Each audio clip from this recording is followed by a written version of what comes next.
warahmatullahi wabarakatuh.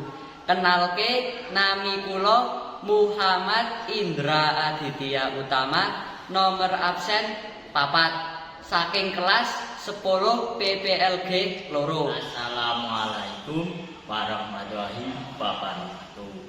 Perkenalke nami kula Muhammad Aditya Darmawan, absen 6 saking kelas 10 PPLG 2. Assalamualaikum warahmatullahi wabarakatuh. Kenalke nami kula Raditya Akbar Syaputra, absen 6 saka kelas PPLG loro.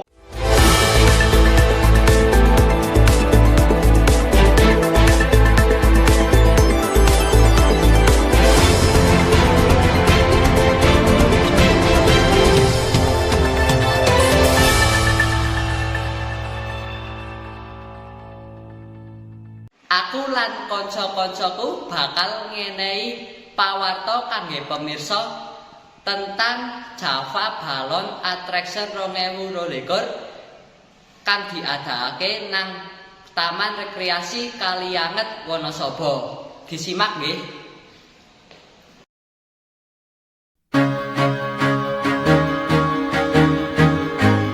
Sadurunge kuwi Java Balon Attraction yaiku festival balon udara kang rutin diadakake nang Wonosobo nang saben wulan September utawa nang musim kemarau.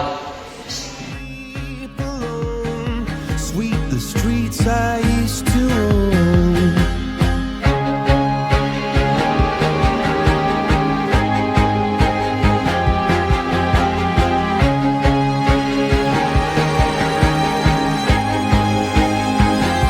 I used to roll the dice, feel the fear in my enemy's eyes, listen as the crowd would sing. Now the old king is dead, long live the king. One minute I held the key, next the walls were closed on me, and I discovered that my castle stand upon pillars of salt and pillars of sand. I hear Jerusalem bells are ringing, Roman cavalry choirs are singing. Be my mirror, my sword and shield, my missionaries in a foreign field. For some reason I can't explain.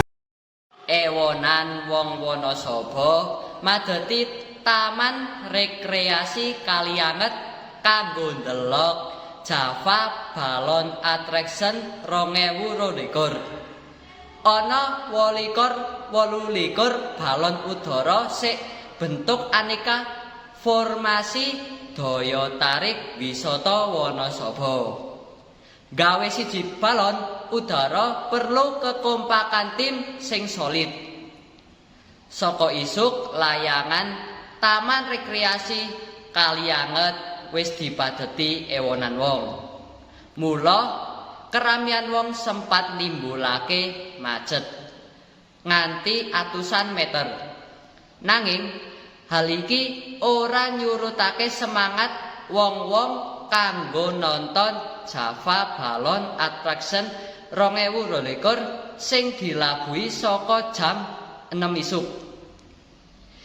Salah sijine yaiku Tri, 45 tahun sing teka saka Kecamatan Leksono.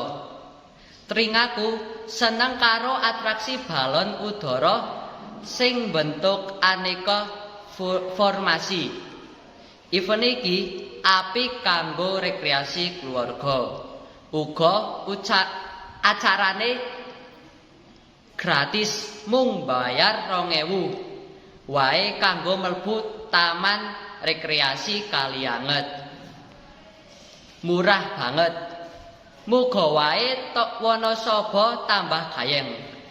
Omongane Tri sik lagi asik foto-foto.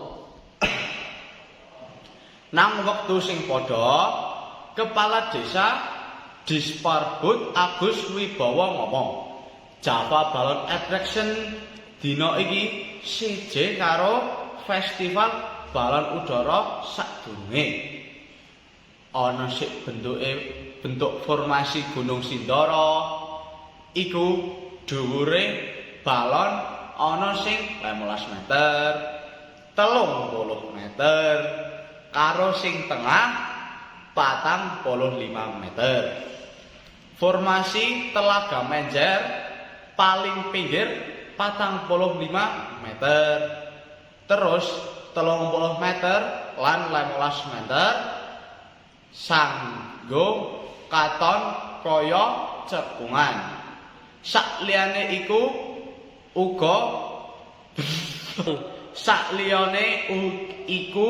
uga bentuk gunung prau masing-masing 15 meter lan 30 meter. Serta wadhuk wadas litang sing dhuwure digawe sejajar. Dheweke mastike balon udara iki aman lan sesuai karo aturan sing berlaku. Pihake wis nentokke balon dhuwure balon udara yaiku 5 cm lan ora diaburake. Salah siji peserta Java Balloon Attraction kang Desa Kresek Selomerto jelasake. Dheweke karo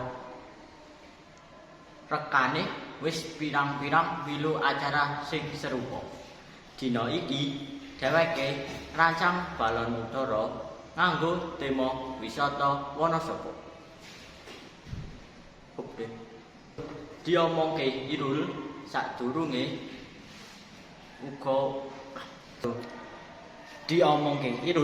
sadurunge time uga menangake festival balon udara nang Reca lan Wonolen. Sakliyane kuwi nang daerah omahe uga wis dadi tradisi kanggo wong sekitar kanggo nyiapake balon udara. Wis dadi turun-temurun biasane dheweke gawe pas padha lan saben taun kudu ana ide anyar. Muga wae tradisi balon udara nang Wonosobo bisa dikenal tekan tingkat nasional supaya dhewek uga bisa digawa tur ming ngendi-endi. Omonge Irul. Sekap semanten pawarta sing dipun paringi saking kok kula lan kanca-kancane. Menawa wonten kesalahan wonten ngomong kula lan kanca-kancane nyuwun pangapunten. Wassalamualaikum warahmatullahi wabarakatuh.